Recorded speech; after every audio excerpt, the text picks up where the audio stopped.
The Prime Minister is now going to hoist the flag and address the nation. अंतर सेना police सम्मान guard राष्ट्रीय सलाम सलामत चट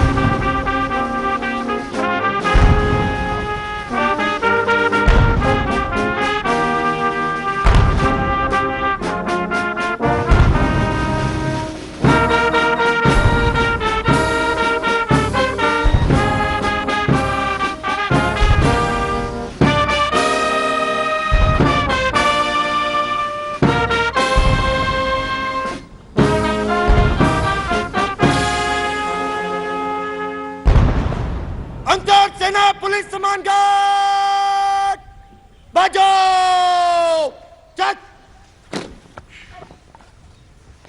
The venue still reverberating with the 21-gun salute.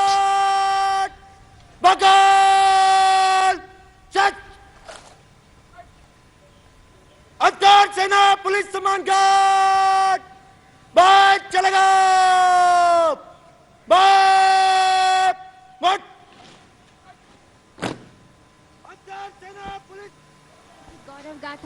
Prime Minister greeting people on either side of the dais, the VIP enclosures. And for the first time this year, as soon as the flag has been hoisted, flower petals will be showered at the venue by two Mi helicopters of the Indian Air Force in Amrit formation. Captain of the first helicopter will be Wing Commander Baldev Singh Bisht, and the second chopper will be commanded by Wing Commander Nikhil Mehrotra. आज के ऐतिहासिक अवसर को यादगार बनाते हुए करोड़ों भारतीयों के गाए राष्ट्रगान को ध्वजारोहण के समय एक साथ प्रसारित किया गया और इधर आकाश में दो Mi-17 हेलीकॉप्टर्स आकाश से पुष्प वर्षा करते हुए Petals of marigold and rose, adding their beautiful scent and color, and blessings, of course, as India celebrates her 75th Independence Day at the historic Red Fort.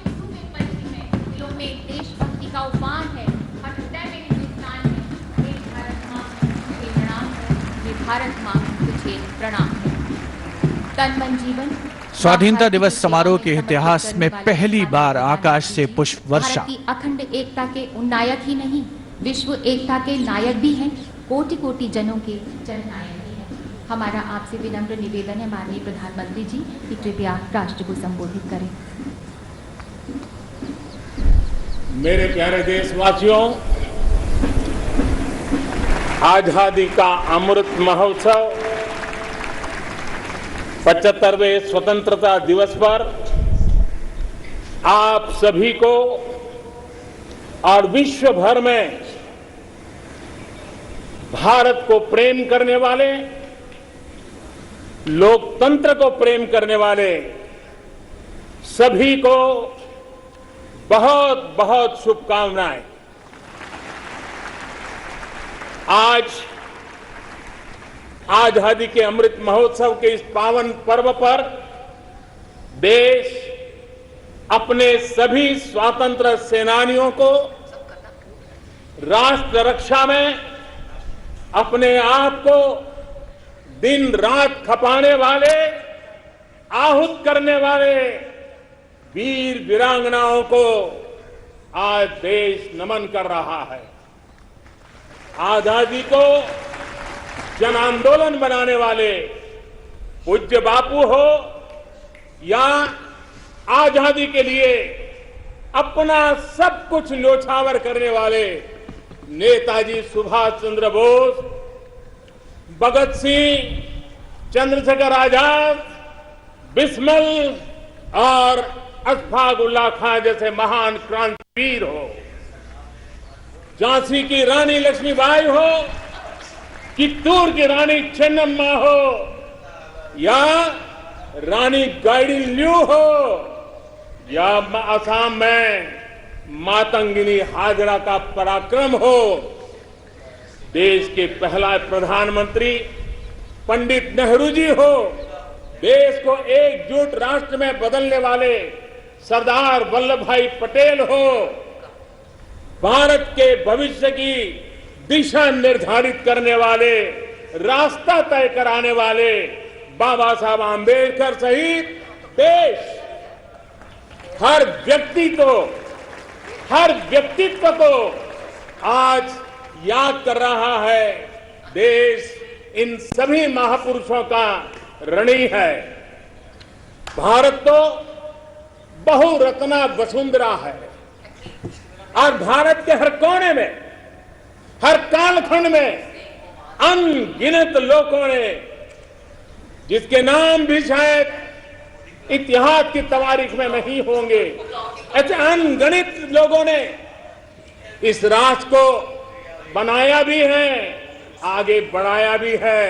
मैं ऐसे हर व्यक्तित्व का वंदन करता हूं, उनका अभिनंदन करता हूं। भारत ने सदियों तक मातृभूमि, संस्कृति और आजादी के लिए संघर्ष किया है। गुलामी की कसक, आजादी की ललक इस देश ने सदियों तक कभी छोड़ी नहीं। जय पराजय आते रहे, लेकिन मन मंदिर में बसी हुई आजादी की आकांक्षा वो कभी खत्म होने नहीं दी। आज इन सभी संघर्ष के पुरोधा, सदियों के संघर्ष के पुरोधा, उन सबको भी प्रणाम करने का वक्त है और वे प्रणाम के हकदार भी है। कोरोना वैश्विक महामारी, इस महामारी में हमारे डॉक्टर, हमारे नर्सेज, हमारे पैरामेडिकल स्टाफ, हमारे सफाई कर्मी वैक्सीन बनाने में जुटे, हमारे वैज्ञानिक हो, सेवा भावना से जुड़े हुए करोड़ों देशवासियों हो, जिन्होंने इस कोरोना के कालखंड में पल पल जन सेवा में समर्पित किया है, वे भी हम सबके वंदन के अधिकारी हैं। आज भी देश के कुछ इलाकों में बाढ़ है, भूस्खलन की हुए हैं, कुछ पीड़ादायक खबरें भी आती रहती हैं। कई क्षेत्रों में लोगों को जिस मुश्किल बढ़ा दी है, ऐसे समय केंद्र सरकार हो, राज्य सरकारें हो, सब उनके साथ मुस्तैदी के साथ खड़ी हुई है। आज इस आयोजन में, ओलंपिक में, भारत के युवा पीढ़ी जिसने भारत का नाम रोशन किया है, ऐसे हमारे एथलीट्स, हमारे खिलाड़ी आज हमारे बीच में है। कुछ यहां हैं, कुछ सामने बैठे हैं। मैं आज देशवासियों को, यहां मौजूद है उनको भी, और हिंदुस्तान के कोने कोने में जो इस समारोह में मौजूद है, उन सबको मैं कहता हूं कि हमारे खिलाड़ियों के सम्मान में आइए कुछ पल तालियां बजा करके उनका सम्मान करें। भारत के खेलों का सम्मान, भारत की युवा पीढ़ी का सम्मान, भारत को गौरव दिलाने वाले युवाओं का सम्मान, देश, करोड़ों देशवासी आज तालियों की गड़गड़ाहट के साथ हमारे इन जवानों का, देश की युवा पीढ़ी का गौरव कर रहे हैं, सम्मान कर रहे हैं। एथलीट्स ने विशेष तौर पर हम ये गर्व कर सकते हैं कि उन्होंने हमारा दिल ही नहीं जीता है, लेकिन उन्होंने आने वाली पीढ़ियों को भी, भारत की युवा पीढ़ी को भी प्रेरित करने का बहुत बड़ा काम किया है। मेरे प्यारे देशवासियों, हम आजादी का जश्न मनाते हैं, लेकिन बंटवारे का दर्द आज भी हिंदुस्तान के सीने को छलनी करता है। ये पिछली शताब्दी की सबसे बड़ी त्रासदी में से एक थी। आजादी के बाद इन लोगों को बहुत ही जल्द भुला दिया गया। कल ही भारत ने एक भावुक निर्णय लिया है। अब से हर वर्ष 14 अगस्त को विभाजन विभीषिका स्मृति दिवस के रूप में याद किया जाएगा।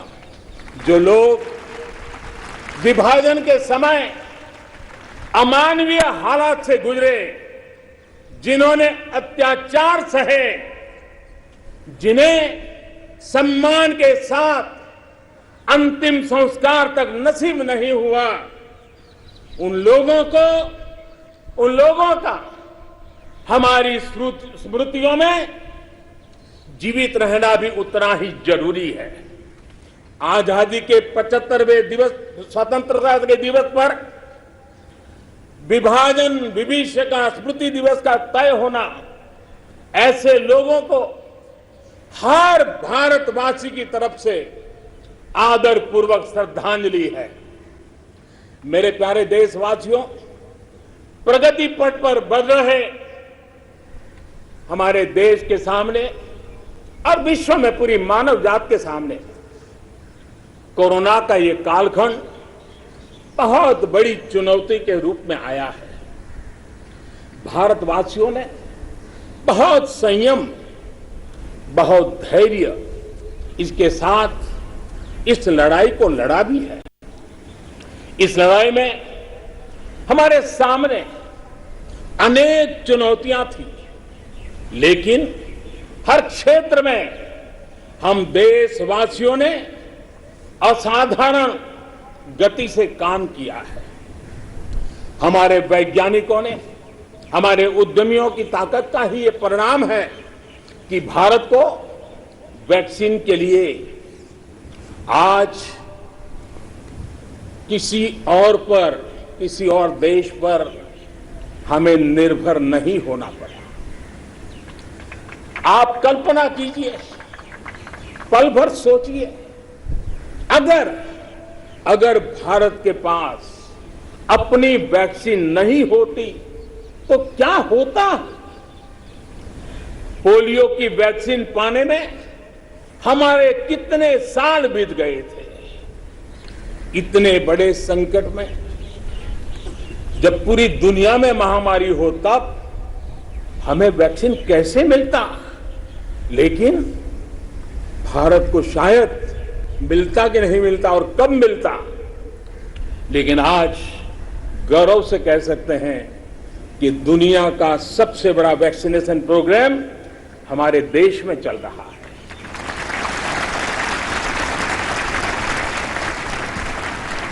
54 करोड़ से लोग, 54 करोड़ से ज्यादा लोग वैक्सीन डोज लगा चुके हैं।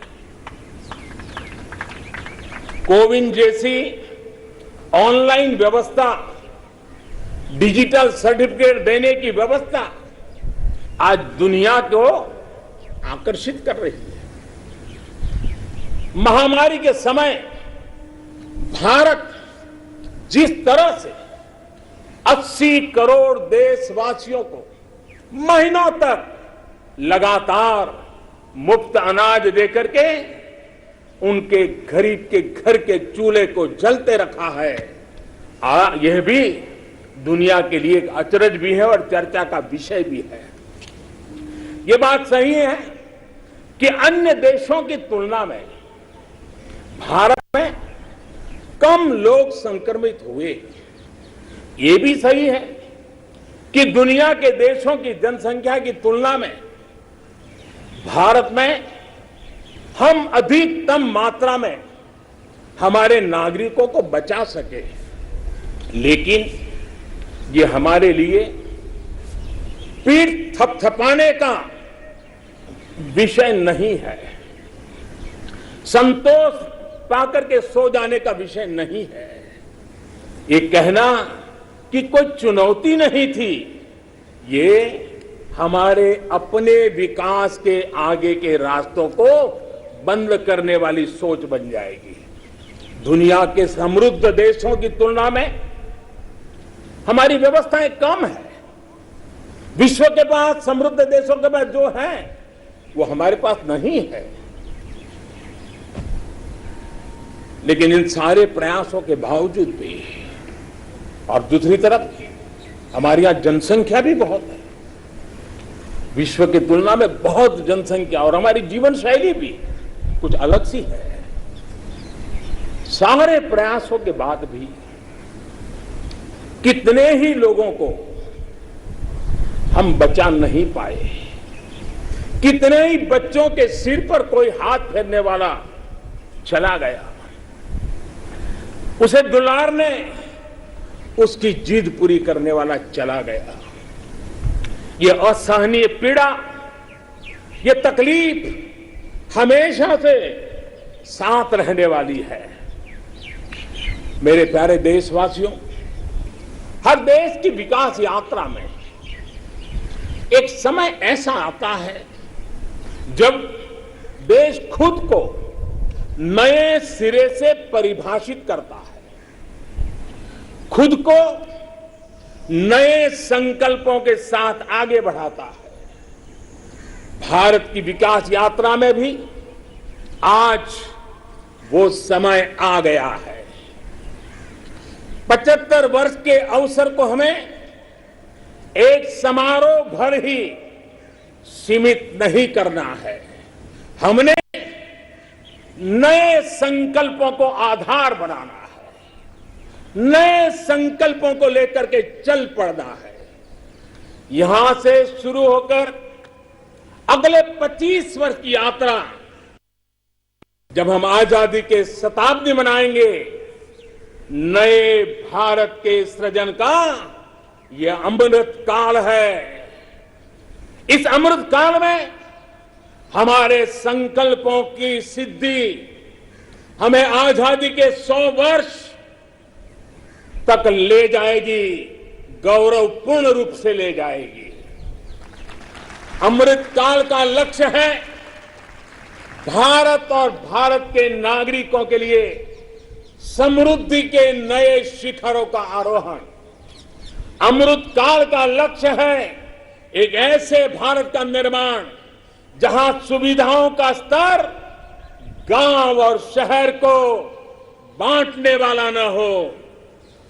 अमृत काल का लक्ष्य है एक ऐसे भारत का निर्माण जहां नागरिकों के जीवन में सरकार बेवजह दखल ना दे।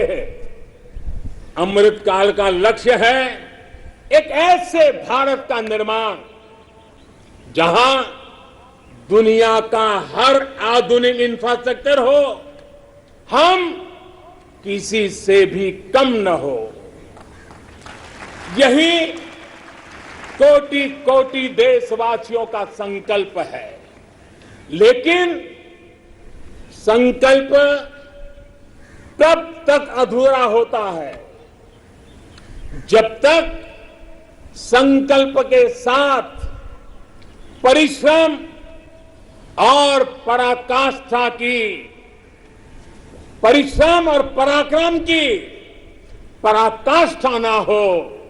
इसलिए हमें हमारे सभी संकल्पों को परिश्रम और पराक्रम की पराकाष्ठा करके सिद्ध करके ही रहना है। और ये सपने, ये संकल्प अपनी सीमाओं के पार सुरक्षित और समृद्ध विश्व के लिए भी प्रभावी योगदान के लिए है। अमृतकाल 25 वर्ष का है, लेकिन हमें अपने लक्ष्यों की प्राप्ति के लिए इतना लंबा इंतजार भी नहीं करना है। हम अभी से जुड़ जाना है। हमारे पास गंवाने के लिए एक पल भी नहीं है। यही समय है, सही समय है। हमारे देश को भी बदलना होगा और हमें एक नागरिक के नाते अपने आप को भी बदलना ही होगा। बदलते हुए युग के अनुकूल हमें भी अपने आप को ढालना होगा। सबका साथ, सबका विकास, सबका विश्वास, इसी श्रद्धा के साथ हम सब जुट चुके हैं। लेकिन आज लाल किले की प्राचीर से आह्वान कर रहा हूं, सबका साथ, सबका विकास, सबका विश्वास और अब सबका प्रयास हमारे हर लक्ष्यों की प्राप्ति के लिए बहुत महत्वपूर्ण है। बीते 7 वर्षों में शुरू हुई अनेक योजनाओं का लाभ करोड़ों गरीबों को उनके घर तक पहुंचा है। उज्ज्वला से लेकर आयुष्मान भारत की ये ताकत आज देश का हर गरीब जानता है। आज सरकारी योजनाओं की गति बढ़ी है, वो निर्धारित लक्ष्यों को प्राप्त कर रही है। पहले की तुलना में हम बहुत तेजी से बहुत आगे बढ़े, लेकिन सिर्फ बात यहां पूरी नहीं होती है। अब हमें सैचुरेशन तक जाता है, पूर्णता तक जाना है।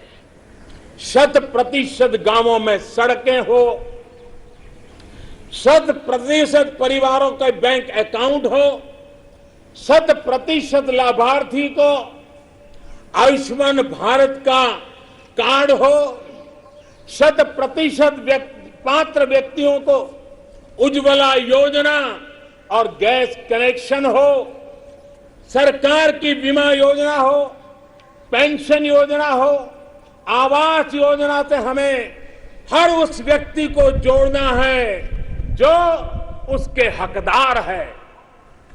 100% का मूड बना के चलना है।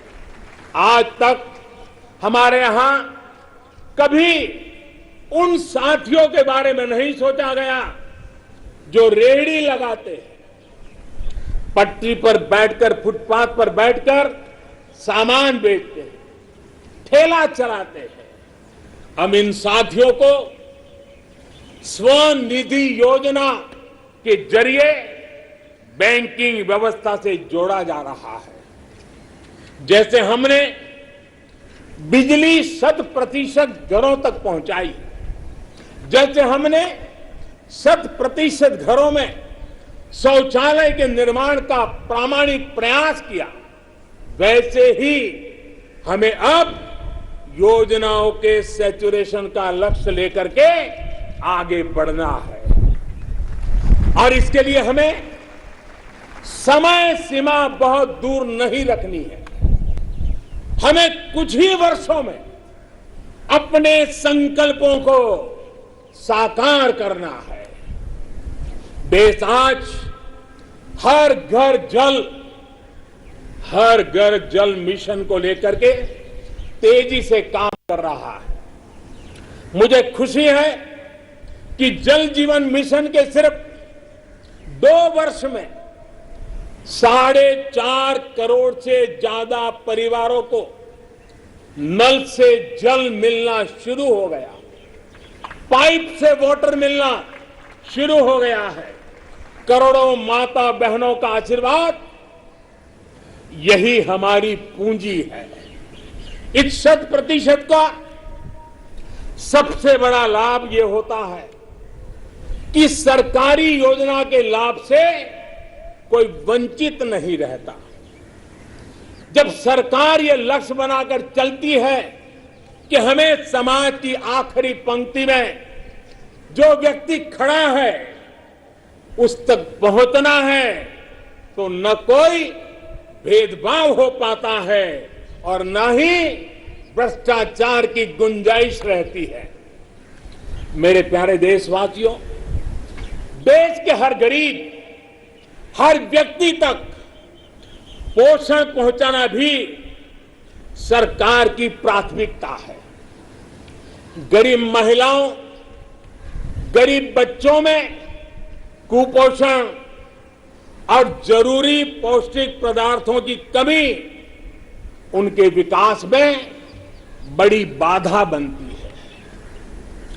इसे देखते हुए यह तय किया गया है कि सरकार अपनी अलग अलग योजनाओं के तहत जो चावल गरीबों को देती है उसे फोर्टिफाई करेगी, गरीबों को पोषण युक्त चावल देगी। राशन की दुकान पर मिलने वाला चावल हो,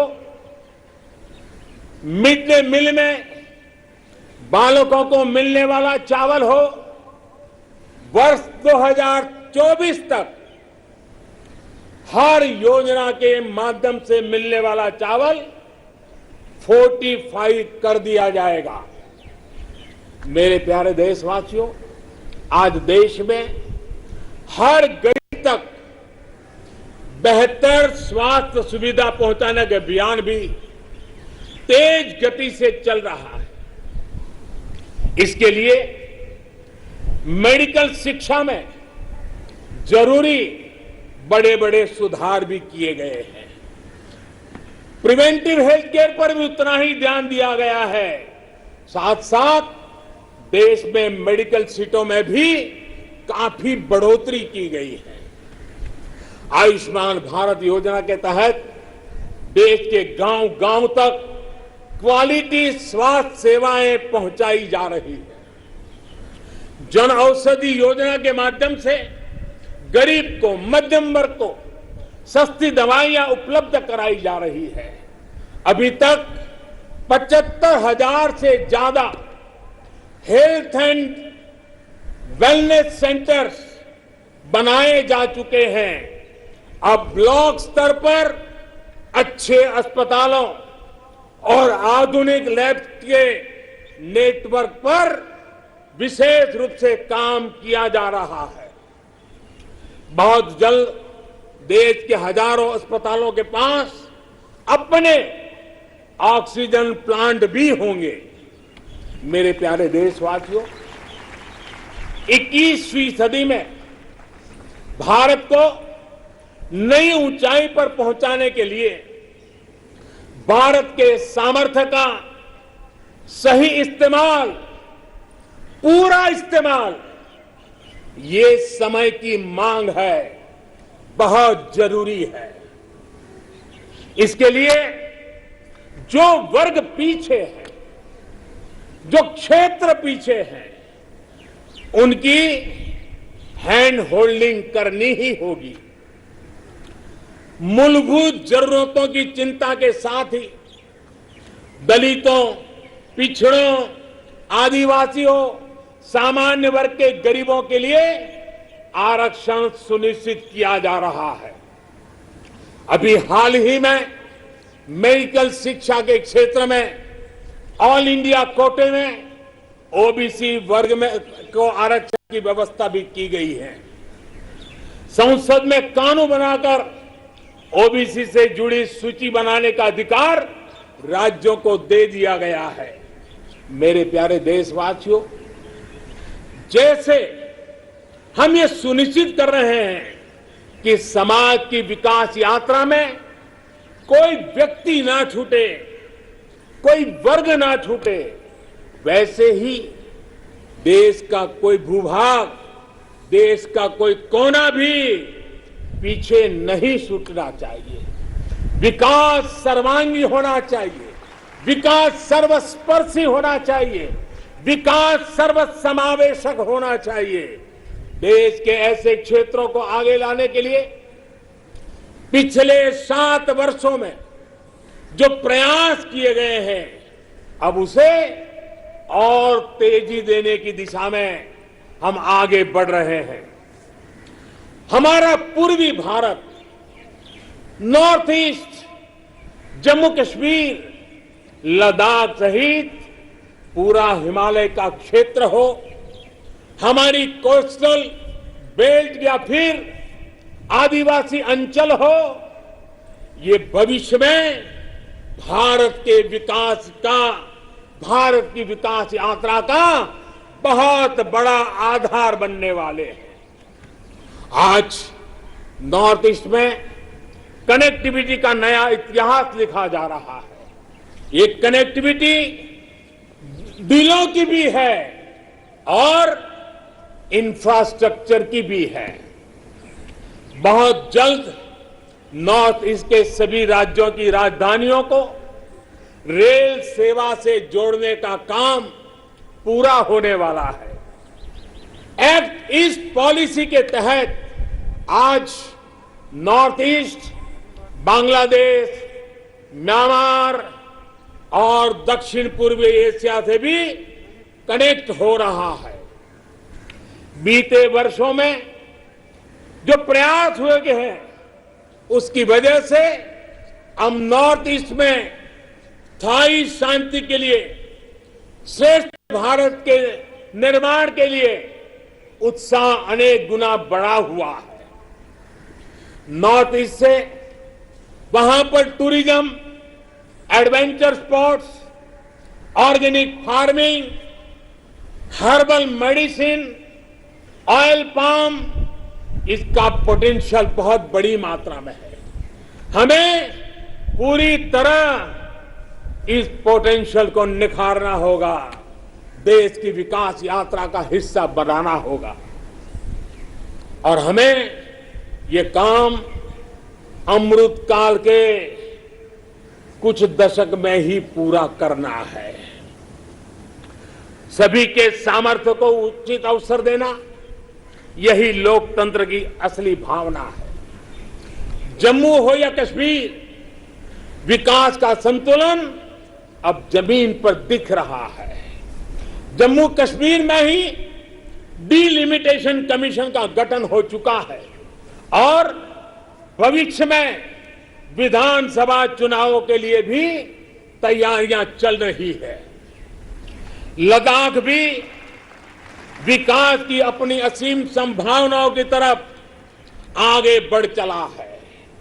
एक तरफ लद्दाख आधुनिक इंफ्रास्ट्रक्चर का निर्माण होते देख रहा है, तो वहीं दूसरी तरफ सिंधु सेंट्रल यूनिवर्सिटी लद्दाख को उच्च शिक्षा का, हायर एजुकेशन का केंद्र भी बना रही है। 21वीं सदी के इस दशक में भारत ब्लू इकोनॉमी के अपने प्रयासों को और तेजी देगा। हमें एक्वा कल्चर के साथ साथ सीवीड की खेती में बने जो नई संभावना बन रही है, उन संभावनाओं का भी पूरा लाभ उठाना है। डीप ओशन मिशन समंदर की असीम संभावनाओं को तलाशने की हमारी महत्वाकांक्षा का प्रमाण है। जो खनिज संपदा समंदर के में छिपी हुई है, जो थर्मल एनर्जी समंदर के पानी में है, और वो देश के विकास को नई बुलंदी दे सकती है।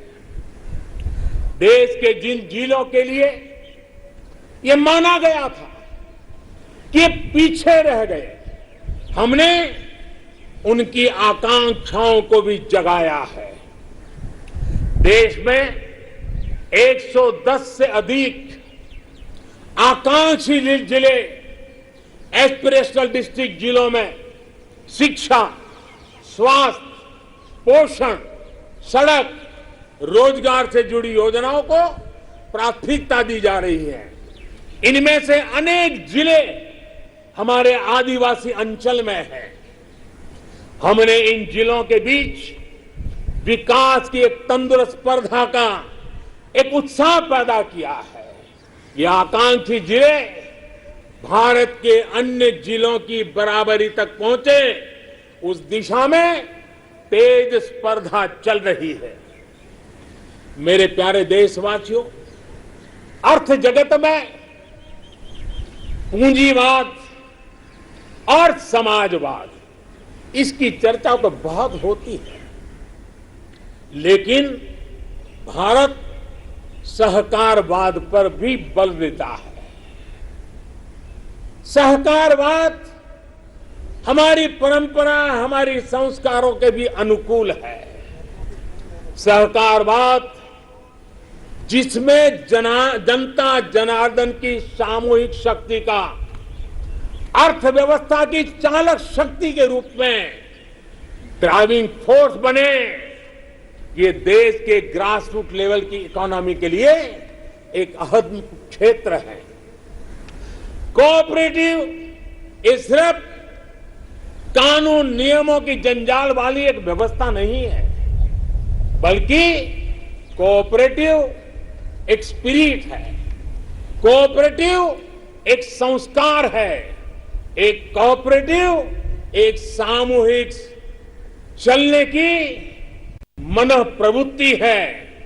उनका सशक्तिकरण हो, इसके लिए हमने अलग मंत्रालय बनाए कर इस दिशा में कदम उठाया है। और राज्यों के अंदर जो सहकारी क्षेत्र है, उसको जितना ज्यादा बल दे सके, वो बल देने के लिए हमने ये कदम उठाया है। मेरे प्यारे देशवासियों, इस दशक में हमने गांवों में नई अर्थव्यवस्था के निर्माण के लिए पूरी शक्ति लगानी होगी। आज हम अपने गांवों को तेजी से परिवर्तित होते देख रहे हैं। बीते कुछ वर्षों में गांवों तक सड़क और बिजली की सुविधाओं को पहुंचाने के रहे थे, वो पूरा कालखंड हमारा रहा, लेकिन अब गांवों को ऑप्टिकल फाइबर नेटवर्क, डेटा की ताकत पहुंच रही है, इंटरनेट पहुंच रहा है। गांव में भी डिजिटल एंटरप्रेन्योर तैयार हो रहे हैं। गांव में जो हमारी सेल्फ हेल्प ग्रुप से जुड़ी 8 करोड़ से अधिक बहनें हैं, वो एक से बढ़कर एक प्रोडक्ट्स बनाती है। इनके प्रोडक्ट्स को देश में और विदेश में बड़ा बाजार मिले, इसके लिए अब सरकार ई कॉमर्स प्लेटफॉर्म भी तैयार करेगी। आज जब देश वोकल फॉर लोकल के मंत्र के साथ आगे बढ़ रहा है, तो ये डिजिटल प्लेटफॉर्म महिला सेल्फ हेल्प ग्रुप के उत्पादों को देश के दूर दराज क्षेत्रों में भी और विदेशों में भी लोगों से जोड़ेगा और उनका फलक बहुत विस्तृत होगा। कोरोना के दौरान देश ने टेक्नोलॉजी की ताकत और हमारे वैज्ञानिकों का सामर्थ्य और उनकी प्रतिबद्धता को देखा है।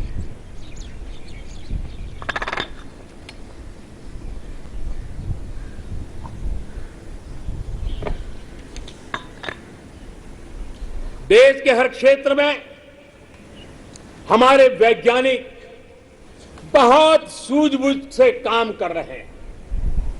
अब समय आ गया है कि हम अपने कृषि क्षेत्र में भी वैज्ञानिकों की क्षमताओं और उनके सुझावों को भी हमारे एग्रीकल्चर सेक्टर में जोड़ें। अब हम ज्यादा इंतजार नहीं कर सकते हैं और हमें इसका पूरा लाभ भी उठाना है। ये देश को खाद्य सुरक्षा देने के साथ फल, सब्जियां और अनाज का उत्पादन बढ़ाने में बहुत बड़ी मदद मिलेगी और हम विश्व तक पहुंचने के लिए अपने आप को मजबूती से आगे बढ़ाएंगे। इन प्रयासों के बीच हमें कृषि सेक्टर की एक बड़ी चुनौती की भी और ध्यान देना है। ये चुनौती है गांव के लोगों के पास कम होती जमीन। बढ़ती हुई आबादी के साथ परिवार में जो बंटवारे हो रहे हैं उसकी वजह से किसानों की जमीन छोटी छोटी से छोटी होती जा रही है। देश के 80% से ज्यादा किसान ऐसे हैं जिनके पास 2 हेक्टेयर से भी कम जमीन है। 2 हेक्टेयर से भी कम। पहले जो देश में नीतियां थी और हम देखें 100 में से 80 किसान उनके पास 2 हेक्टेयर से भी कम जमीन, यानी देश का किसान एक प्रकार से छोटा किसान है। पहले जो देश में नीतियां बनी उनमें इन छोटे किसानों को जितनी प्राथमिकता देनी चाहिए थी, उन पर जितना ध्यान केंद्रित करना चाहिए था, वो रह गया। अब देश में इन्हीं छोटे किसानों को ध्यान में रखते हुए कृषि सुधार किए जा रहे हैं, निर्णय लिए जा रहे हैं।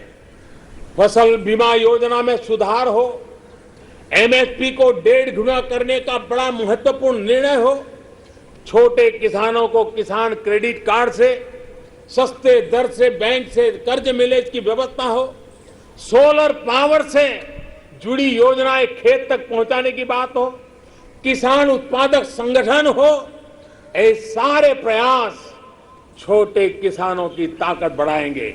आने वाले समय में ब्लॉक लेवल तक वेयर हाउस की फैसिलिटी क्रिएट करने का भी अभियान चलाया जाएगा। हर छोटे किसानों के छोटे छोटे खर्च को ध्यान में रखते हुए पीएम किसान सम्मान निधि योजना चलाई जा रही है। 10 करोड़ से अधिक किसान परिवारों के बैंक खातों में अब तक 1.5 लाख करोड़ से ज्यादा रकम सीधी उनके खाते में जमा करा दी गई है। छोटा किसान अब हमारे लिए, हमारा मंत्र है, हमारा संकल्प है, छोटा किसान बने देश की शान। छोटा किसान बने देश की शान, ये हमारा सपना है।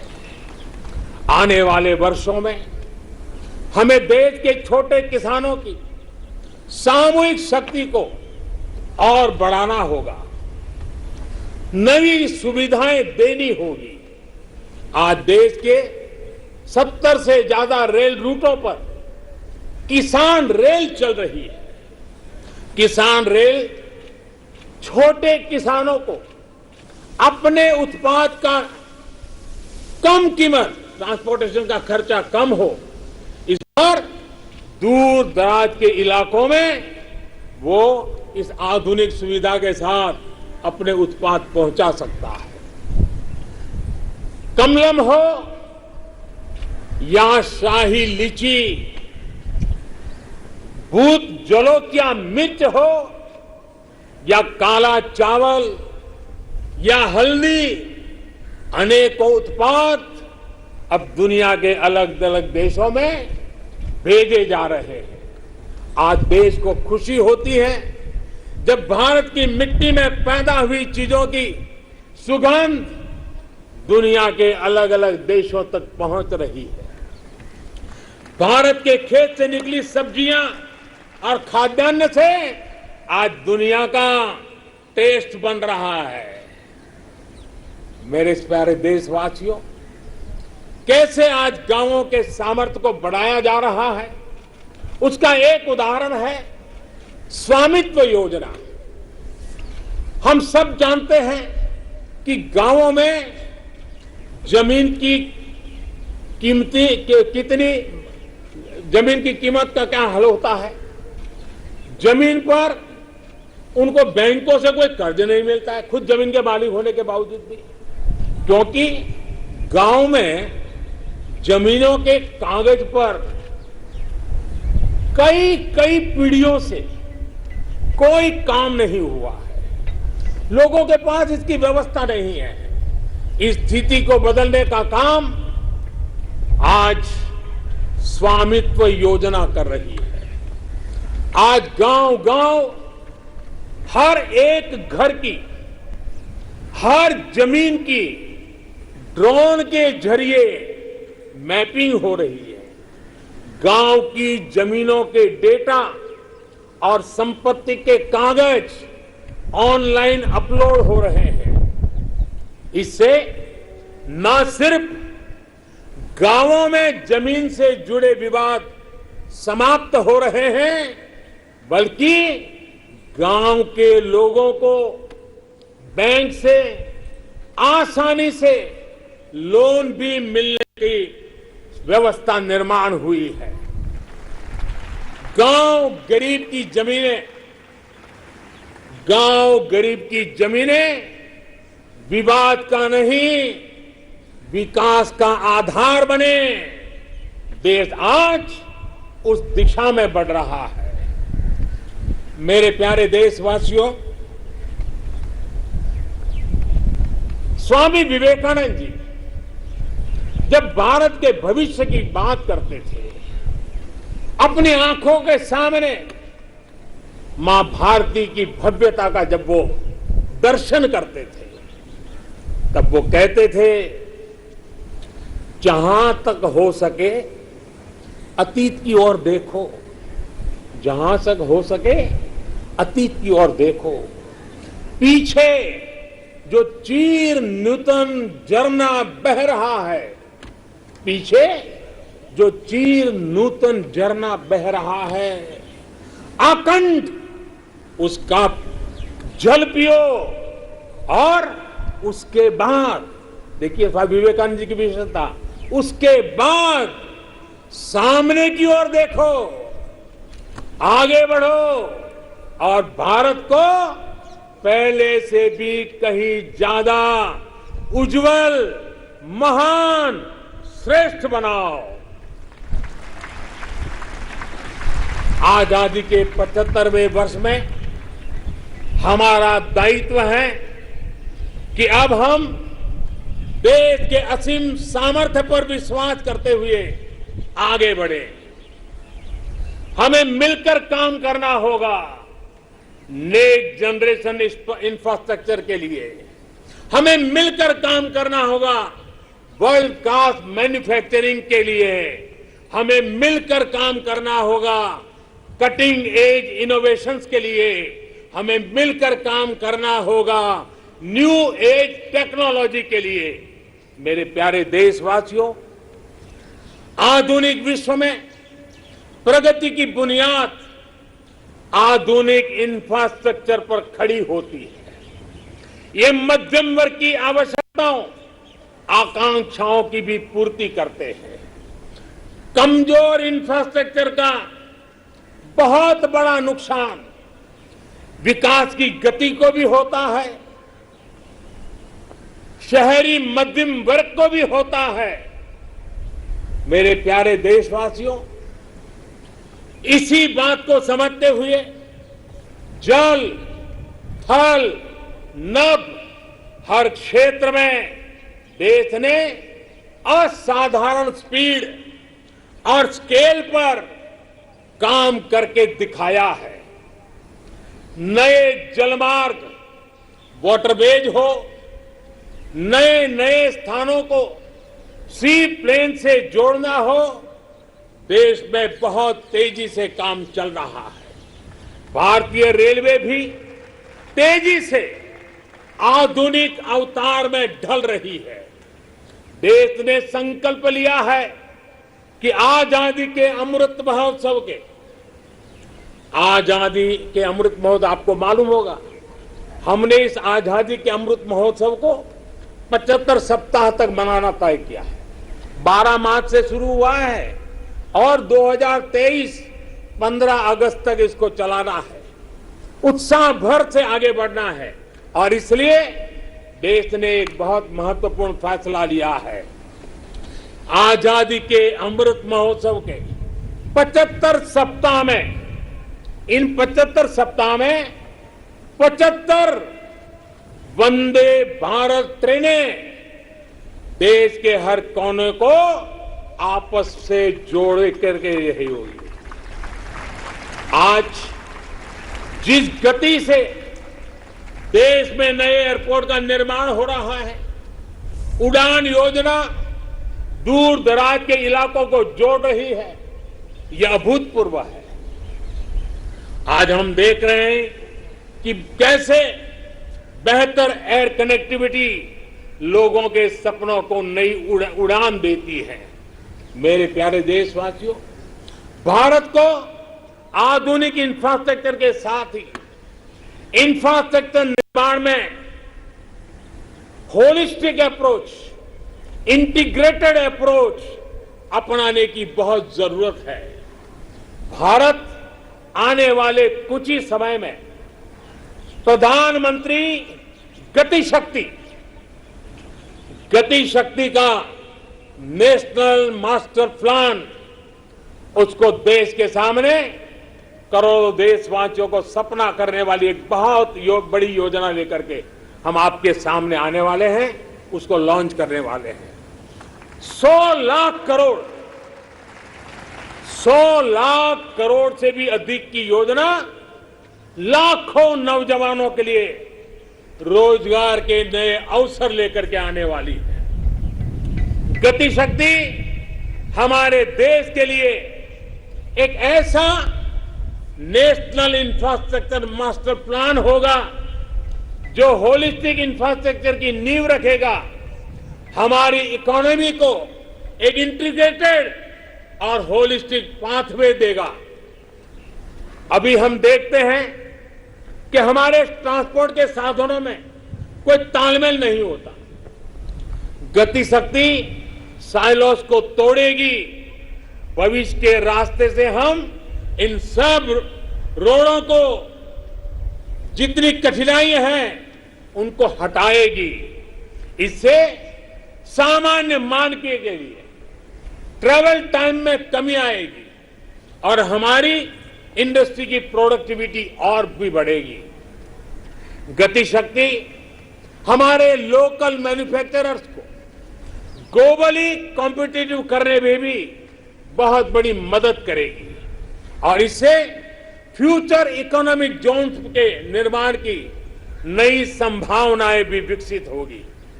अमृत काल के इस दशक में गति की शक्ति भारत के कायाकल्प का आधार बनेगी। मेरे प्यारे देशवासियों, विकास के पथ पर आगे बढ़ते हुए भारत को अपनी मैन्युफैक्चरिंग और एक्सपोर्ट दोनों को बढ़ाना होगा। आपने देखा है, अभी कुछ दिन पहले ही भारत ने अपने पहले स्वदेशी एयरक्राफ्ट कैरियर आईएनएस विक्रांत को समुद्र में ट्रायल के लिए उतारा है। भारत आज अपना लड़ाकू विमान बना रहा है, अपनी सबमरीन बना रहा है, गगनयान भी अंतरिक्ष में भारत का परचम लहराने के लिए तैयार हो रहा है। ये स्वदेशी मैन्युफैक्चरिंग में हमारे सामर्थ्य को उजागर करता है। कोरोना के बाद उभरी नई आर्थिक परिस्थितियों में मेक इन इंडिया को स्थापित करने के लिए देश ने प्रोडक्शन लिंक इंसेंटिव्स को भी घोषणा की है। इस स्कीम से जो बदलाव आ रहा है, उसका उदाहरण इलेक्ट्रॉनिक मैन्युफैक्चरिंग सेक्टर से है। 7 साल पहले हम लगभग $8 बिलियन के मोबाइल फोन इंपोर्ट यानी आयात करते थे। अब इंपोर्ट तो बहुत ज्यादा घटी है। आज हम $3 बिलियन के मोबाइल फोन एक्सपोर्ट भी कर रहे हैं।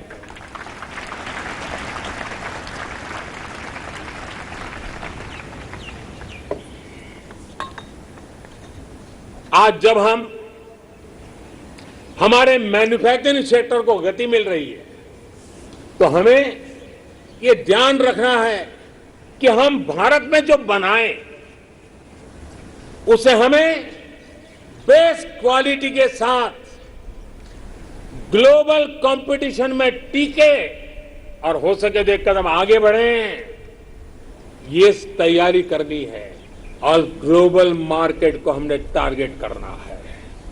देश के सभी मैन्युफैक्चरर्स को मैं आग्रहपूर्वक कहना चाहूंगा, हमारे मैन्युफैक्चरर्स को इस बात को कभी नहीं भूलना होगा कि आप जो प्रोडक्ट बाहर बेचते हैं वो सिर्फ आपकी कंपनी के द्वारा बनाया हुआ सिर्फ एक पुर्जा नहीं है, एक प्रोडक्ट नहीं है। उसके साथ भारत की पहचान जुड़ी होती है, भारत की प्रतिष्ठा जुड़ी होती है, भारत के कोटि कोटि लोगों का विश्वास जुड़ा होता है। मेरे प्यारे देशवासियों, मैं इसलिए मैन्युफैक्चरर्स को कहता हूं, आपका हर एक प्रोडक्ट भारत का ब्रांड एम्बेसडर है। जब तक वो प्रोडक्ट इस्तेमाल में ले आया जाता रहेगा, उसे खरीदने वाला कहेगा, बड़े गर्व से कहेगा, सीना तान करके कहेगा, हां ये मेड इन इंडिया है। ये मिजाज चाहिए। अब आपके मन में दुनिया के मार्केट में छा जाने का सपना होना चाहिए। इस सपने को पूरा करने के लिए सरकार हर तरह से आपके साथ खड़ी है। मेरे प्यारे देशवासियों, आज देश के अलग अलग सेक्टर्स और देश के छोटे शहरों में भी, टियर 2, टियर 3 सिटीज में भी नए नए स्टार्टअप बन रहे हैं। उनकी भारतीय प्रोडक्ट्स को अंतर्राष्ट्रीय बाजार में जाने में बड़ी भूमिका भी है। सरकार अपने इन स्टार्टअप्स के साथ पूरी ताकत के साथ खड़ी है। उन्हें आर्थिक मदद देना हो, टैक्स में छूट देना हो, उनके लिए नियमों को सरल बनाना हो, सब कुछ किया जा रहा है। हमने देखा है कोरोना के इस कठिन काल में ही हजारों नए स्टार्टअप्स उभर करके आए हैं। बड़ी सफलता से वे आगे बढ़ रहे हैं। कल के स्टार्टअप आज के यूनिकॉर्न बन रहे हैं। इनकी मार्केट वैल्यू हजारों करोड़ रुपए तक पहुंच रही है। ये देश में नए प्रकार के वेल्थ क्रिएटर्स हैं। ये अपने यूनिक आइडियाज की शक्ति से अपने पैरों पर खड़े हो रहे हैं, आगे बढ़ रहे हैं और दुनिया को छा जाने का सपना लेकर के चल रहे हैं। इस दशक में भारत के स्टार्टअप इकोसिस्टम, इसको हम पूरी दुनिया में सर्वश्रेष्ठ बनाएं। हमें इस दिशा में काम करना है, हमें रुकना नहीं है। मेरे प्यारे देशवासियों, बड़े परिवर्तन लाने के लिए, बड़े रिफॉर्म के लिए राजनीतिक इच्छा शक्ति, पॉलिटिकल विल की जरूरत होती है। आज दुनिया देख रही है कि भारत में राजनीतिक इच्छा शक्ति की कोई कमी नहीं है। रिफॉर्म्स को लागू करने के लिए गुड और स्मार्ट गवर्नेंस चाहिए। आज दुनिया इस बात की भी साक्षी है कि कैसे भारत अपने यहां गवर्नेंस का नया अध्याय लिख रहा है। अमृत काल के इस दशक में हम नेक्स्ट जनरेशन रिफॉर्म्स को, और उसमें हमारी प्राथमिकता होगी नागरिकों को जो कुछ मिलना चाहिए, जो सर्विस डिलीवरी है वो लास्ट माइल तक, लास्ट व्यक्ति तक सीमलेसली, बिना झिझक, बिना कठिनाई से उसको पहुंचे। देश के समग्र विकास के लिए लोगों के जीवन में सरकार और सरकारी प्रक्रियाओं का बेवजह दखल समाप्त करना ही होगा। पहले के समय सरकार खुद ही ड्राइविंग सीट पर बैठ गई थी। ये उस समय की शायद मांग रही होगी, लेकिन अब समय बदल चुका है। बीते 7 वर्षों में देश में इसके लिए प्रयास भी बढ़ा है कि देश के लोगों को अनावश्यक कानूनों के जाल, अनावश्यक प्रक्रियाओं के जाल से मुक्ति दिलाए जाए। अब तक देश के सैकड़ों पुराने कानूनों को समाप्त किया जा चुका है।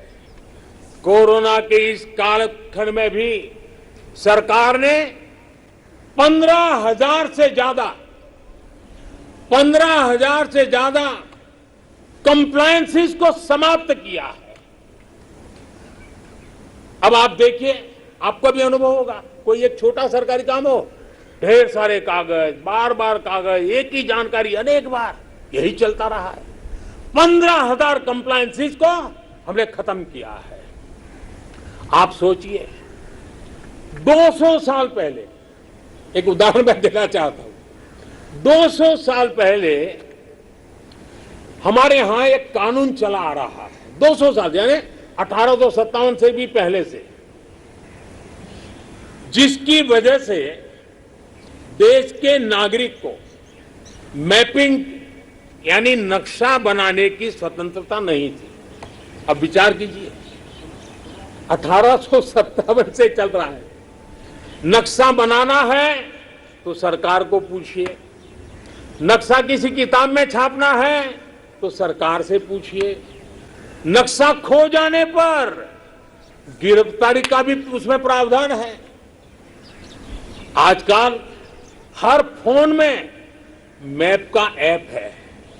सैटेलाइट की इतनी ताकत है कि फिर ऐसे कानूनों का बोझ सिर पर लेकर देश को आगे कैसे बढ़ाएंगे हम। कंप्लायंसेस का ये बोझ उतरना बहुत जरूरी है। मैपिंग की बात हो, स्पेस की बात हो, इंफॉर्मेशन टेक्नोलॉजी की बात हो, बीपीओ की बात हो, जैसे अनेक सेक्टरों में बहुत सारे रेगुलेशंस को हमने समाप्त कर दिया है। मेरे प्यारे देशवासियों, बेवजह कानूनों की जकड़ से मुक्ति, ईज ऑफ लिविंग, साथ साथ ईज ऑफ डूइंग बिजनेस, दोनों के लिए बहुत ही जरूरी है। हमारे देश के उद्योग और व्यापार आज इस बदलाव को महसूस कर रहे हैं। आज दर्जनों श्रम कानून सिर्फ 4 कोड में समा चुके हैं। टैक्स से जुड़ी व्यवस्थाओं को भी अब आसान और फेसलेस किया गया है। इस तरह के रिफॉर्म सिर्फ सरकार तक सीमित ना रहे, बल्कि ग्राम पंचायत और नगर निगमों, नगर पालिकाओं तक पहुंचे। इस पर देश की हर व्यवस्था को मिलकर के काम करना होगा। मैं जो आह्वान कर रहा हूं और बड़े आग्रह से कर रहा हूं, केंद्र हो या राज्य, सभी के विभागों से मैं कह रहा हूं, सभी सरकारी कार्यालयों से कह रहा हूं, अपने यहां नियमों, प्रक्रियाओं की समीक्षा का अभियान चलाइए।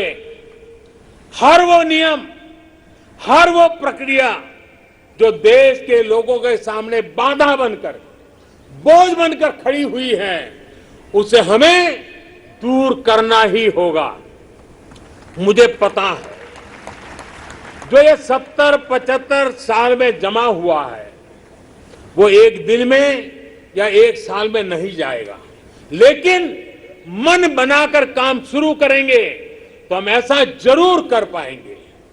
मेरे प्यारे देशवासियों, इसी सोच के साथ सरकार ने ब्यूरोक्रेसी में पीपल सेंट्रिक अप्रोच बढ़ाने, एफिशिएंसी बढ़ाने के लिए सरकार ने मिशन कर्मयोगी और कैपेसिटी बिल्डिंग कमीशन की शुरुआत भी की है। मेरे प्यारे देशवासियों, कौशल और सामर्थ्य से भरे अपनी मिट्टी के लिए कुछ कर गुजरने की भावना से भरे नौजवानों को तैयार करने में बड़ी भूमिका होती है। किसकी होती है? बड़ी भूमिका होती है हमारी शिक्षा की, हमारी शिक्षा व्यवस्था की, हमारी शिक्षा परंपरा की। आज देश के पास 21वीं सदी की जरूरतों को पूरा करने वाली नई राष्ट्रीय शिक्षा नीति भी है। अब हमारे बच्चे ना कौशल की कमी के कारण रुकेंगे और ना ही भाषा की सीमा में बंधेगी। दुर्भाग्य से हमारे देश में भाषा को लेकर एक बड़ा विभाजन पैदा हो गया है। भाषा की वजह से हमने देश के बहुत बड़े टैलेंट को पिंजरे में बांध दिया है। मातृभाषा में होनहार लोग मिल सकते हैं, मातृभाषा में पढ़े हुए लोग आगे आएंगे तो उनका आत्मविश्वास और बढ़ेगा। जब गरीब की बेटी, गरीब का बेटा मातृभाषा में पढ़कर प्रोफेशनल बनेंगे तो उनके सामर्थ्य के साथ न्याय होगा। नई राष्ट्रीय शिक्षा नीति में गरीबी के खिलाफ लड़ाई का साधन भाषा है, ऐसा मैं मानता हूं। ये नई राष्ट्रीय शिक्षा नीति भी एक प्रकार से गरीबी के खिलाफ लड़ाई का एक बहुत बड़ा शस्त्र बनकर के काम आने वाला है। गरीबी से जंग जीतने का आधार भी मातृभाषा की शिक्षा है, मातृभाषा की प्रतिष्ठा है, मातृभाषा का महात्म्य है। देश ने देखा है खेल के मैदान में, और हम अनुभव कर रहे हैं, खेल के मैदान में भाषा रुकावट नहीं बनी और उसका परिणाम देखा है कि युवा हमारे खिलने लगे हैं, खेल भी रहे, खिल भी रहे। अब ऐसा ही जीवन के अन्य मैदानों में भी होगा। नई राष्ट्रीय शिक्षा नीति, उसकी एक और विशेष बात है, इसमें स्पोर्ट्स को एक्स्ट्रा करिकुलर के जगह मेन स्ट्रीम पढ़ाई का हिस्सा बनाया गया है। जीवन को आगे बढ़ाने में जो भी प्रभावी माध्यम है उनमें एक स्पोर्ट्स भी है। जीवन में संपूर्णता के लिए जीवन में खेलकूद होना, स्पोर्ट्स होना बहुत आवश्यक है। एक समय था जब खेलकूद की मुख्य धारा नहीं समझा जाता था। मां बाप भी बच्चों से कहते थे कि खेलते ही रहोगे तो जीवन बर्बाद कर लोगे। अब देश में फिटनेस को लेकर, स्पोर्ट्स को लेकर एक जागरूकता आई है। इस बार ओलंपिक में भी हमने देखा है, हमने अनुभव किया है, ये बदलाव हमारे देश के लिए एक बहुत बड़ा टर्निंग पॉइंट है। इसलिए आज देश में खेलों में टैलेंट, टेक्नोलॉजी और प्रोफेशनलिज्म लाने के जो अभियान चल रहा है, इस दशक में हमें उसे और तेज करना है और व्यापक करना है। ये देश के लिए गौरव की बात है कि शिक्षा हो या खेल, बोर्ड्स के नतीजे हो या ओलंपिक का मैदान, हमारी बेटियां आज अभूतपूर्व प्रदर्शन कर रही है। आज भारत की बेटियां अपना स्पेस लेने के लिए आतुर है। हमें यह सुनिश्चित करना है कि हर कैरियर और कार्य क्षेत्र में महिलाओं की समान सहभागिता हो। हमें यह सुनिश्चित करना है कि सड़क से लेकर वर्क प्लेस तक मैं हर जगह पे महिलाओं में सुरक्षा का एहसास हो, सम्मान का भाव हो। इसके लिए देश के शासन प्रशासन को, पुलिस और न्याय व्यवस्था को, नागरिकों को अपनी 100% जिम्मेदारी निभानी है। इस संकल्प को हमें आजादी के 75 साल का संकल्प बनाना है। आज मैं खुशी देशवासियों से साझा कर रहा हूं। मुझे लाखों बेटियों के संदेश मिलते थे कि वो भी सैनिक स्कूल में पढ़ना चाहती हैं। उनके लिए भी सैनिक स्कूलों के दरवाजे खोले जाएं। 2-2.5 साल पहले मिजोरम के सैनिक स्कूल में पहली बार बेटियों को प्रवेश देने का हमने एक छोटा सा प्रयोग प्रारंभ किया था। अब सरकार ने तय किया है कि देश के सभी सैनिक स्कूलों को देश की बेटियों के लिए भी खोल दिया जाएगा। देश के सभी सैनिक स्कूलों में अब बेटियां भी पढ़ेगी। विश्व में नेशनल सिक्योरिटी का जितना महत्व है, वैसा ही महत्व एनवायरमेंट सिक्योरिटी को दिए जाने लगा है। भारत आज एनवायरमेंटल सिक्योरिटी की एक मुखर आवाज है। आज बायोडायवर्सिटी हो या लैंड न्यूट्रलिटी, क्लाइमेट चेंज हो या वेस्ट रिसाइकलिंग, ऑर्गेनिक फार्मिंग हो या वेस्ट रिसाइकलिंग, ऑर्गेनिक फार्मिंग हो या गोवर्धन से बायोगैस हो, और एनर्जी कंजर्वेशन हो या क्लीन एनर्जी ट्रांजिशन, पर्यावरण की दिशा में भारत के प्रयास आज परिणाम दे रहे हैं। भारत ने वन क्षेत्र को या फिर नए नेशनल पार्क की संख्या, बाघों की संख्या और एशियाटिक लायन सभी में वृद्धि हर देशवासी के लिए खुशी की बात है। मेरे प्यारे देशवासियों, भारत की इन सफलताओं के बीच एक और सच को भी हमें समझना होगा। भारत आज एनर्जी इंडिपेंडेंट नहीं है। भारत आज एनर्जी इंपोर्ट के लिए सालाना 12 लाख करोड़ रुपए से भी अधिक खर्च करता है। भारत की प्रगति के लिए, आत्मनिर्भर भारत बनाने के लिए भारत का एनर्जी इंडिपेंडेंट होना समय की मांग है, अनिवार्य है।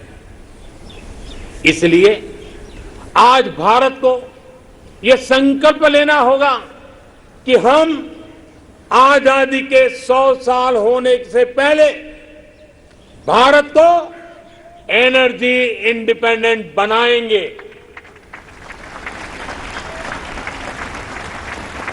और इसके लिए हमारा रोड मैप बहुत स्पष्ट है। गैस बेस्ड इकोनॉमी है, देश भर में सीएनजी पीएनजी का नेटवर्क हो, 20% इथेनॉल ब्लेंडिंग का टारगेट हो, भारत एक तय लक्ष्य के साथ आगे बढ़ रहा है। भारत ने इलेक्ट्रिक मोबिलिटी की तरफ भी कदम बढ़ाया है और रेलवे के 100% इलेक्ट्रिफिकेशन पर भी काम तेज गति से आगे बढ़ रहा है। भारतीय रेलवे 2030 तक नेट जीरो कार्बन एमिटर बनने का लक्ष्य रखा है। इन सारे प्रयासों के साथ ही देश मिशन सर्कुलर इकोनॉमी इस पर भी बल दे रहा है। हमारी व्हीकल स्क्रैप पॉलिसी इसका एक बड़ा उदाहरण है। आज G20 के जो देशों का समूह है उसमें भारत एकमात्र देश ऐसा है जो अपने क्लाइमेट गोल्स को प्राप्त करने की दिशा में तेजी से आगे बढ़ रहा है। भारत ने इस दशक के अंत तक रिन्यूएबल एनर्जी के 450 गीगावाट का लक्ष्य तय किया है। 2030 तक 450 गीगावाट। इसमें से 100 गीगावाट के लक्ष्य को भारत ने तय समय से पहले हासिल कर लिया है। हमारे ये प्रयास दुनिया को भी एक भरोसा दे रहे हैं। ग्लोबल स्टेज पर इंटरनेशनल सोलर अलायंस का गठन इसका बड़ा उदाहरण है। भारत आज जो भी कार्य कर रहा है उसमें सबसे बड़ा लक्ष्य है जो भारत को क्लाइमेट जंप देने वाला है। क्लाइमेट के क्षेत्र में क्वांटम जंप देने वाला है, वो है ग्रीन हाइड्रोजन का क्षेत्र।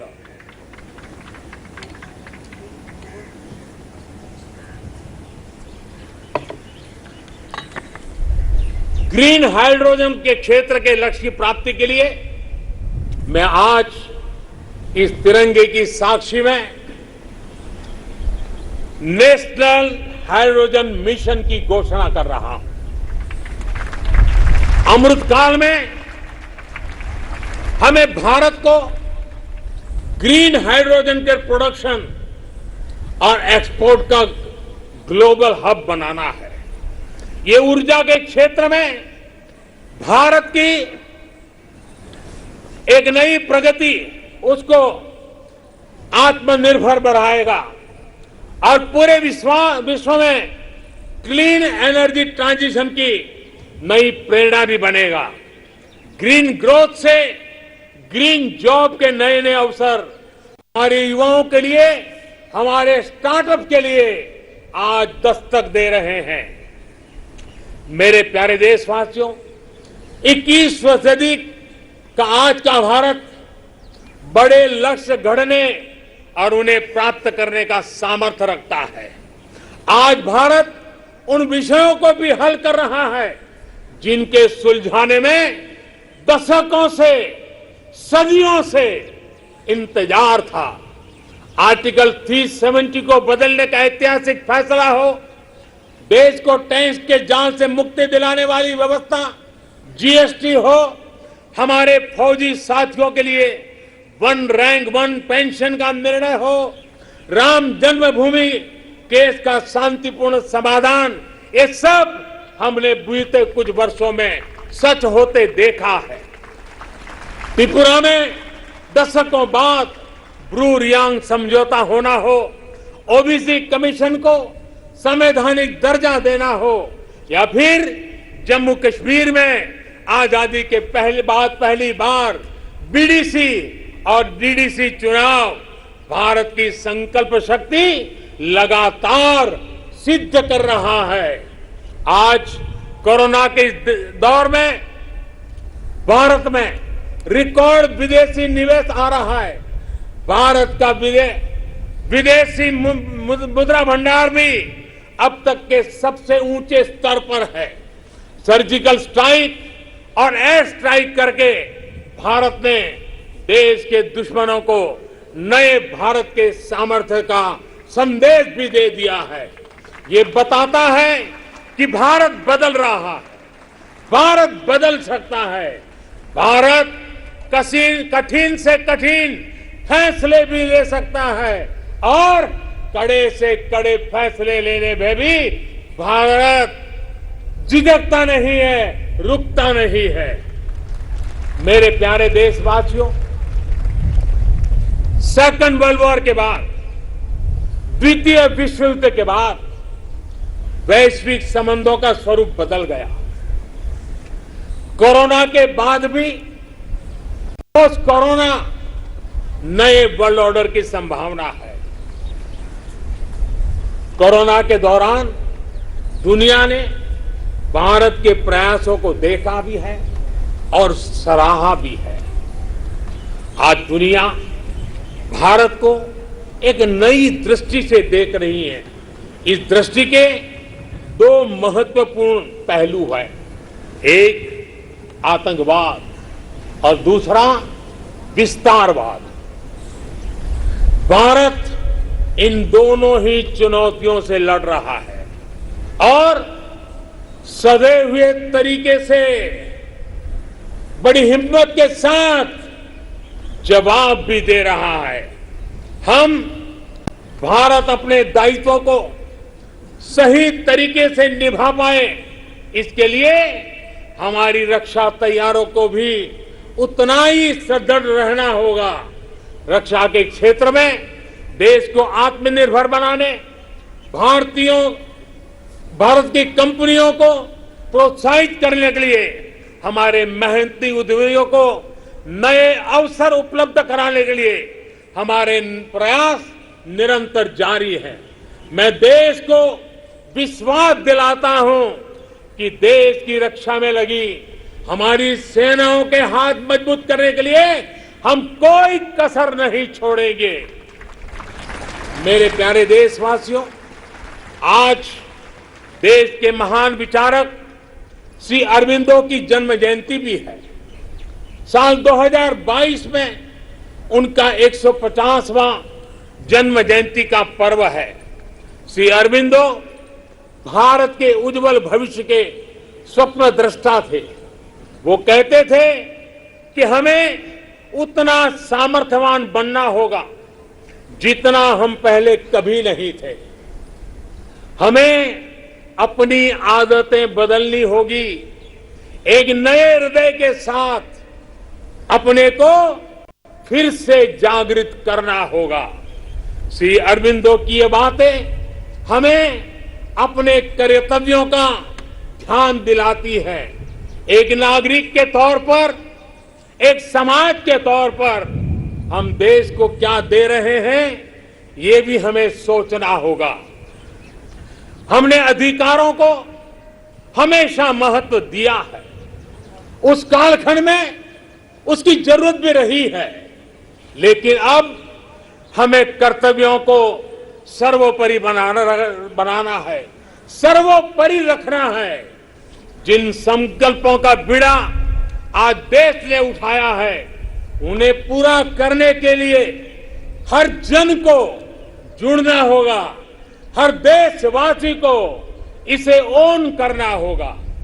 देश के जल संरक्षण का अभियान शुरू किया है तो हमारा कर्तव्य है पानी बचाने को अपनी आदत से जोड़ना। देश अगर डिजिटल लेन देन पर बल दे रहा है तो हमारा भी कर्तव्य है कि हम भी कम से कम कैश वाला ट्रांजैक्शन करना। देश ने लोकल फॉर वोकल का अभियान शुरू किया है तो हमारा कर्तव्य है कि ज्यादा से ज्यादा स्थानीय उत्पादों को खरीदे। देश के प्लास्टिक मुक्त भारत की जो हमारी कल्पना है, हमारा कर्तव्य है कि सिंगल यूज प्लास्टिक को इस्तेमाल पूरी तरह हमें रोकना होगा। ये हमारे ही कर्तव्य है कि हम अपनी नदियों में गंदगी न डालें, अपने समंदर के किनारों को स्वच्छ रखें। हमें स्वच्छ भारत मिशन को भी एक और नए मुकाम तक पहुंचाना है। आज जब देश आजादी के 75 वर्ष के उपलक्ष्य में आजादी का अमृत महोत्सव मना रहा है, तो हमें इस आयोजन से जुड़ना भी, उसके में बढ़ चढ़ करके हिस्सा लेना, संकल्पों को बार बार जगाते रहना, ये हम सबका कर्तव्य है। अपने स्वाधीनता संग्राम को ध्यान में रखते हुए आप जो भी करेंगे, जो भी अमृत की बूंद की तरह अवश्य पवित्र होगा और कोटि कोटि भारतीयों के प्रयास से बना ये अमृत कुंभ आने वाले वर्षों के लिए प्रेरणा बनकर उत्साह जगाएगा।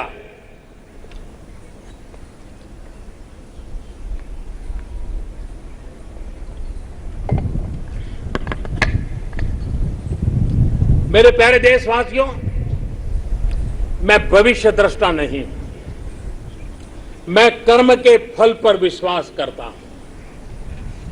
मेरा विश्वास है मेरे देश के युवाओं पर, मेरा विश्वास है देश की बहनों पर, देश की बेटियों पर, देश के किसानों पर, देश के प्रोफेशनल्स पर। ये कैन डू जनरेशन है, कैन डू जनरेशन है। ये हर लक्ष्य हासिल कर सकती है। मुझे विश्वास है कि जब 2047 आजादी का स्वर्णिम उत्सव, आजादी के 100 साल होंगे, जो भी प्रधानमंत्री होगा, आज से 25 साल के बाद जो भी प्रधानमंत्री होंगे, वो जब झंडारोहण करते होंगे, तो मैं आज विश्वास से कहता हूं, वो अपने भाषण में जिन सिद्धियों का वर्णन करेंगे, वो सिद्धियां वही होगी जो आज देश संकल्प कर रहा है। ये मेरा विजय का विश्वास है। आज मैं जो संकल्प रूप में बोल रहा हूं, वो 25 साल के बाद जो भी ध्वजारोहण करते होंगे, वे सिद्धि के रूप में बोलेंगे।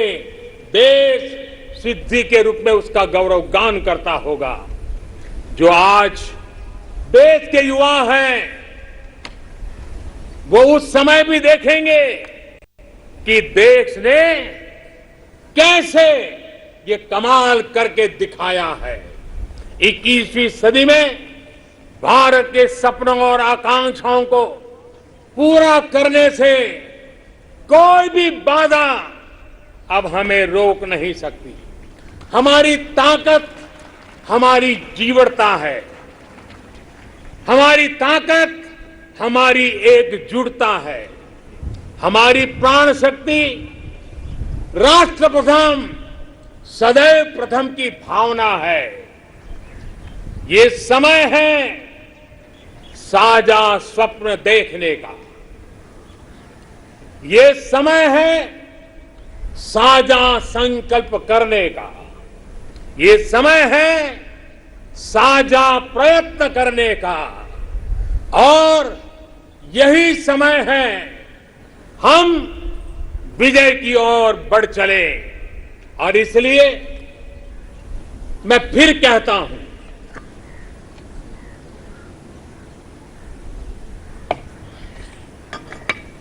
और इसलिए मैं फिर कहता हूं, यही समय है,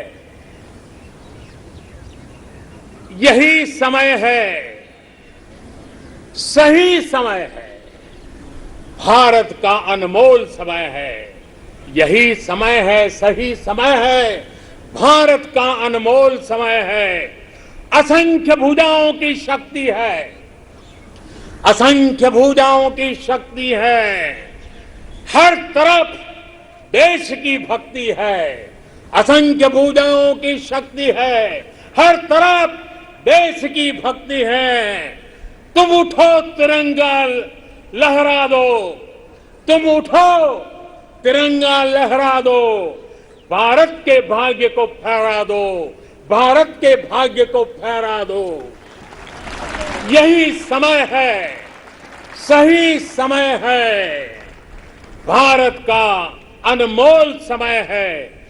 कुछ ऐसा नहीं जो कर ना सको, कुछ ऐसा नहीं जो पा ना सको। तुम उड़ जाओ, तुम उड़ जाओ, तुम जुट जाओ, सामर्थ्य को अपने पहचानो, सामर्थ्य को अपने पहचानो, कर्तव्य को अपने सब जानो, कर्तव्य को अपने सब जानो।